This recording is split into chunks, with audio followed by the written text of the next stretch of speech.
The biggest lie of our times isn't fake news. It's revisionist history backed by selective outrage. We live in a world where Western imperialism is painted as the great evil, while Islamic imperialism, which lasted longer, spread wider, and destroyed more cultures, is either forgotten or excused. The white man is branded the oppressor, the brown man oppressed.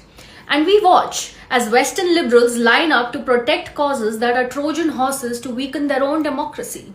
I am a brown person, and for millions of us whose ancestors bled under 1,000 years of Islamic conquest, that story is a slap in the face. Take slavery. When you hear that word, what comes to mind? Ships across the Atlantic, white masters, black slaves. That's the story drilled into us. But here's the truth you're never taught.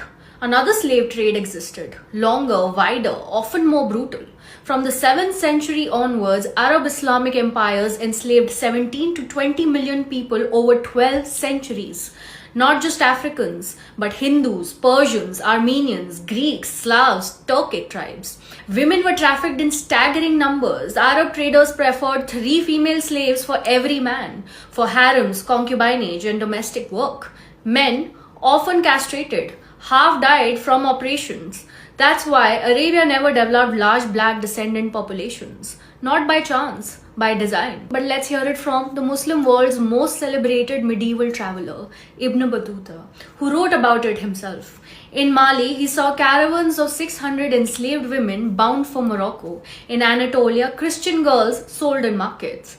He bought slaves in Greece and Bengal, casually noting their price and beauty. And in Afghanistan, he explained why the Hindu Kush mountains bore that name, because Hindu captives froze to death crossing them. The West abolished slavery. Arab nations, many never truly did.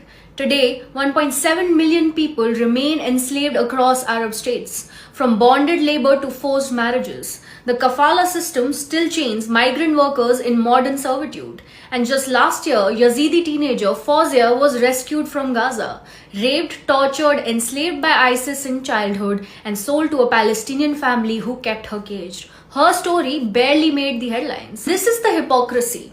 Empires that conquered through slavery now play victims. Cultures that suffered centuries of erasure are told their resistance is fascism. Truth has been hijacked by petrodollars and politics.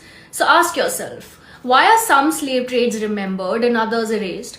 Why do we obsess over one empire's sins while whitewashing another's? History isn't one-sided. Truth isn't selective. And if we keep letting outrage be dictated by oil, money, and propaganda, we'll stay blind and manipulated.